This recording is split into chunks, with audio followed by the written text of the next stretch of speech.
और कितने घरों में तो बहू ऐसे है जैसे नागिन। और बेटे को भी, अपने पति को भी ऐसा मंत्र दिया, उसको नागराज बनाया है। अब नाग नागिन दोनों घर में फुफकारते रहते हैं। सास ससुर माता पिता उनके फुफकार से बेहोश हो जाते हैं कि बहुत खतरनाक है। अरे नाग नागिन नहीं बनना है, सांप और न्योला नहीं बनना है,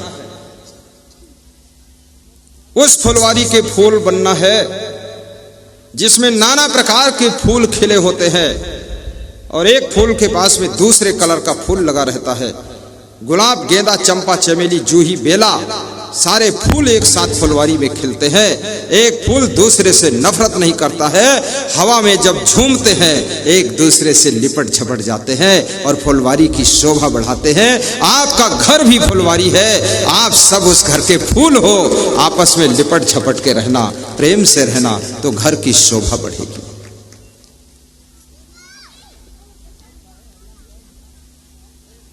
कुछ दम आई तुम्हारे की नहीं आई? तुम्हारे भले आई हो, हमारी दम तो निकल गई। इतनी ताकत लगाया हो। आप सोचते होंगे कि गुरुजी की उम्र तो बहुत हो गई है, लेकिन बोलने में वही अंदाज रहता है। क्यों रहता है? क्योंकि एक दवा मैं खाता हूं, उससे जो है बुढ़ापा जल्दी नहीं आता है।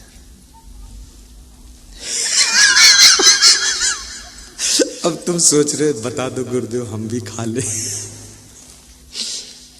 वो दवा दुकान पर मिलती नहीं है, कोई वैद्य बनाता नहीं है।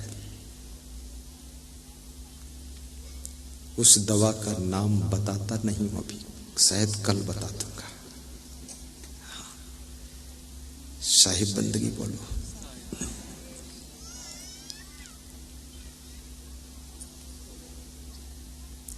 पिला दे, पिला दे ज्ञान की बूटी, तेरा गुण हम भी गाएंगे।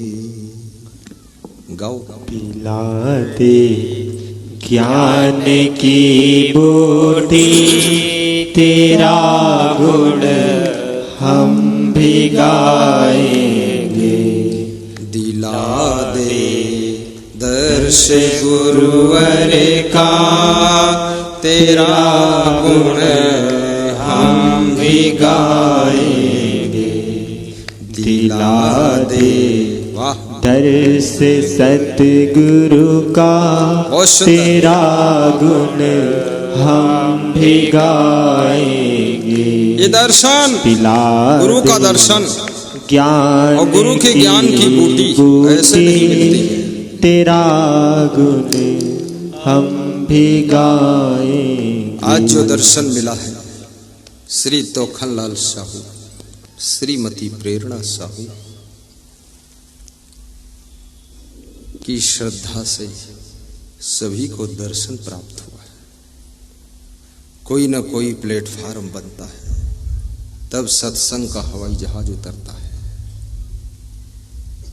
दर्शन की प्यास तो सबके थी, ज्ञान की बूटी पीने की भूख थी, लेकिन कौन माध्यम बनेगा, कौन निमित्त बनेगा? यहां पर अनन्य भक्त श्री तोखनलाल साहू निमित्त बन गए। कहीं कहीं तो पूरे गांव के लोग निमित्त बनते हैं, लेकिन जिसके माध्यम से दर्शन हो जाए गुरु के, संत के, सदगुरु के, ज्ञान सुनने को मिल जाए, अंतरात्मा से उसको दुआएं देना कि खूब फलो फूलो और गुरुदेव को बुलाओ, हमको भी दर्शन करा दो। हमें वो सामर्थ्य नहीं कि हम सब बुला सके, लेकिन गुरुदेव से आशीर्वाद ऐसा जरूर मांगो, कृपा करना गुरुदेव, मैं भी कभी सक्षम हो जाऊं तो अपने गांव में आपको बुलाऊं और हजारों लोगों को दर्शन कराऊं।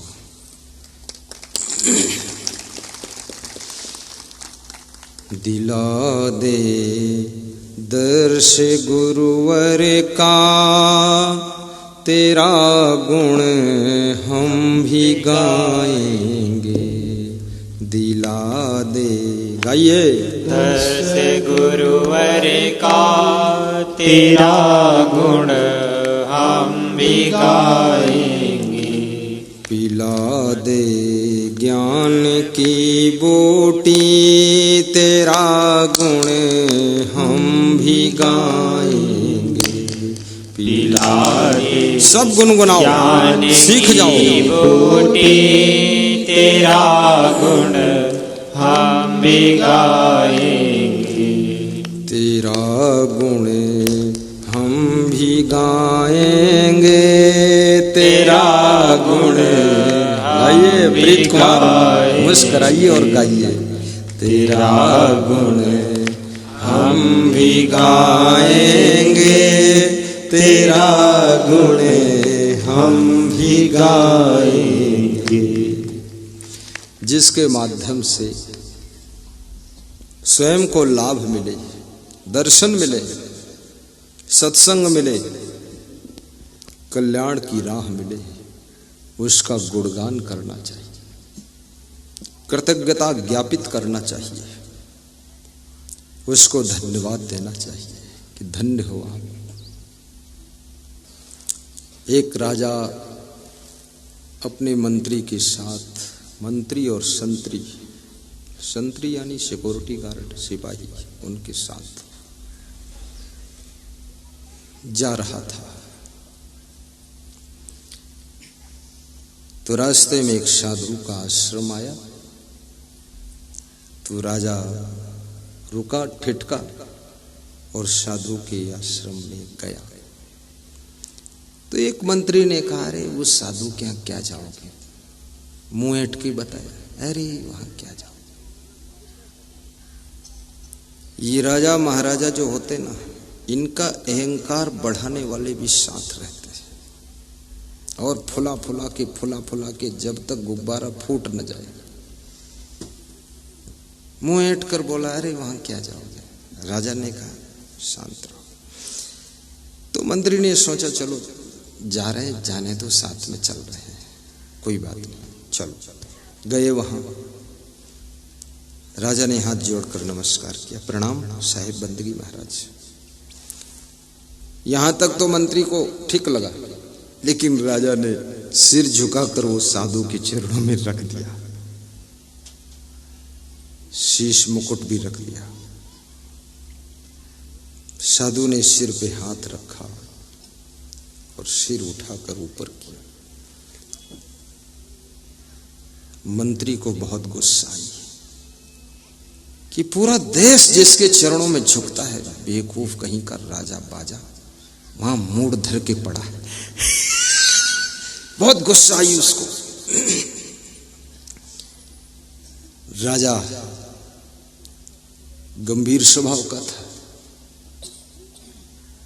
सह लेता है, प्रणाम करके आशीर्वाद लेकर लौटकर घर आता है।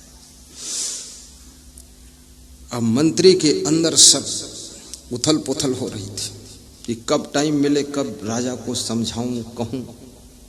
तो मंत्री ने कहा, राजा साहब सब तो ठीक है, लेकिन जो मिल जाए उसके पैरों में आप सिर रख दे तो ये अच्छी बात नहीं, शोभा नहीं देता।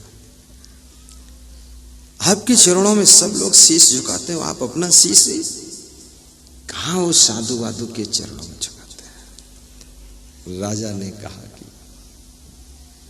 शायद इस प्रश्न का उत्तर कुछ दिनों के बाद मिलेगा, इंतजार करो। 7 दिन के बाद राजा ने उसी मंत्री को बुलाया और एक मुर्दे का सिर काट करके मंगाया, मरे हुए आदमी का सिर, और उस मंत्री को दिया और कहा, इसको जाओ पूरी बाजार में, मार्केट में जितने का बिके उतने का बेचकर पैसा लेकर आओ। मंत्री चल दिया वो कटा हुआ मूड़ आदमी का मूड़। आदमी का कटा हुआ मोड़ लेकर चलने में बहुत खतरा है, क्योंकि पुलिस विभाग भी तुरंत गिरफ्तार करेगा। तो मंत्री चतुर था, वो थैले में धर के ले गया, छिपा के, खुला नहीं ले गया, नहीं तो गिरफ्तार हो जाते। ले गया, एक बहुत बड़े सेठ की दुकान पर पहुंचा, बोला मेरे पास एक माल है, वो खरीद लो आप। बोले क्या? बोले आदमी का सिर है। आदमी का सिर दिखाओ। कटा हुआ मोड़ दिखाया, निकाल कर काउंटर पे रखा। वो सेठ भड़क गया, अरे बोले निकल दुकान से बाहर, ये 307 का केस मेरे ऊपर लग जाएगा, मर्डर का। पागल, यहाँ लेकर मोड़ कटा लाया, निकलो यहाँ से, मैं नहीं खरीदता इसको, फ्री में नहीं लूंगा। 10-20 दुकानों पर गया, धक्का मारकर निकाला गया, सबने डांटा फटकारा। तो एक दुकान पर फ्री देने लगा, फ्री ही ले लो। अरे बोले निकलो यहाँ से तुम, ये फ्री भी मैं तो नहीं रख सकता हूँ, तुरंत केस लग जाएगा, FIR हो जाएगी। पुनः वो कटा हुआ सिर लेकर के आया, राजा के पास राज दरबार में पेश कर दिया। बोला ये बिका भी नहीं, और फ्री में कोई लेने को तैयार नहीं। बोले जिस सिर की कीमत, जिस शीश की कीमत, जिस खोपड़ी की कीमत 1 रुपया भी नहीं है, फ्री भी कोई लेने वाला नहीं है। वो शीश मैंने साधु के चरणों में झुकाया था, तो इसमें बुरा क्या किया था? कम से कम इस शीश को साधु ने स्वीकार कर लिया और अपना आशीर्वाद दे दिया था। और ये सिर झुकता है, देखने में सिर झुकता है, लेकिन वास्तव में हमारा अहंकार गिर जाता है।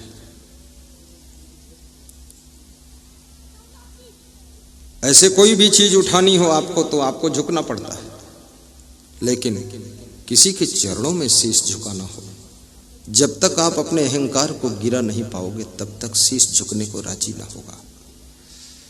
और अहंकार को जब गिरा पाओगे, तभी ये शीश झुक जाएगा। और झुकने पर वो मिल जाता है जो आज तक कभी नहीं मिला था। कुछ न बिगड़ेगा तेरा। त्रिलोक सिंह गाइए। कुछ न बिगड़ेगा तेरा, प्रभु शरण आने के बाद हर खुशी मिल जाएगी, चरणों में झुक जाने की बात। गुरु क्या देता है? कुछ नहीं देता है, केवल आपके अहंकार को ले लेता है। फिर जो शेष बचता है उसका नाम नम्रता है, और नम्रता हमेशा प्रसन्नता को जन्म देती है, और अभिमान हमेशा आपको दुख देता है, क्रोध देता है, पीड़ा देता है।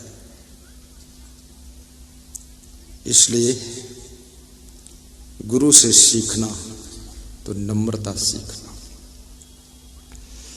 नम्रता सीखें सरलता, गही विनय सुविधान को। नम्रता सीखे सरलता। आज कुत्ते की सेवा घर घर में हो रही है। क्यों हो रही है? ये कुत्ते में जो नम्रता है, ना खेत में जुताई करता है, ना कोई सामान ढोता है, ना तुम्हारे पैर पखारता है, लेकिन वो कुत्ते की सेवा होती है, और कुत्ते से सब प्रेम करते हैं। कुत्ते की नम्रता तुमसे सेवा करा लेती है। इसलिए विनम्र बनो। सास ससुर को भी विनम्र होना चाहिए। कभी इच्छा मत रखो कि मेरी बहू ये मेरा सम्मान करे। अरे भाड़ में जाने दो सम्मान, क्या करना सम्मान। जिस दिन सम्मान की ख्वाहिश भी तुम त्याग दोगे, तुमको दिखाई देने लगेगा कि दुनिया में चारों तरफ से मेरे लिए सम्मान ही सम्मान बरस रहा है, और जब तक सम्मान की भूख रखोगे, दिखेगा कि सब तरफ से अपमान ही आ रहा है।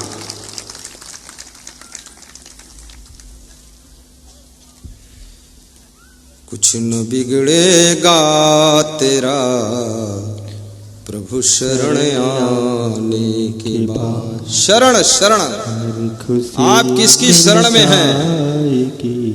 शरण का प्रभाव है। अर्जुन श्री कृष्ण की शरण में गया है, दुर्योधन शकुनी मामा की शरण में है। अर्जुन का सलाहकार कृष्ण भगवान है और दुर्योधन का सलाहकार मामा शकुनी है। सबके शरणागत मत होना, सोच समझ के। शकुनी ने सभी अपने भांजों को मरवा डाला है। कृष्ण ने अपने 5 भक्तों को सुरक्षित रखा है। सोचिए आप,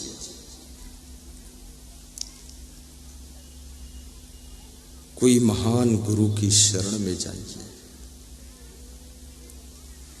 उनके चरण का आशीर्वाद लीजिए, उनके शरणागत हो जाइए। वेश्या की शरण में जाओगे, वासना का विष तुम्हारे अंदर पैदा होगा। और गुरु की शरण में जाओगे, तुम्हारे अंदर ज्ञान का जन्म हो जाएगा। इसलिए महान गुरु की शरण में जाइए। ऐसा गुरु नहीं होना चाहिए कि जिसमें वैराग्य नहीं। बाबा, गुरु ब्रह्मचारी होना चाहिए, ये सबसे पहली शर्त है। और वैराग्यवान होना चाहिए। और गुरु सदाचारी हो, शाकाहारी हो, व्यसन मुक्त हो। गुरु में चाय तक की आदत नहीं होना चाहिए, काफी वाफी कुछ लफड़ा नहीं। कितने गुरु तो ऐसे मैंने देखा है जो सिगरेट पीते हैं,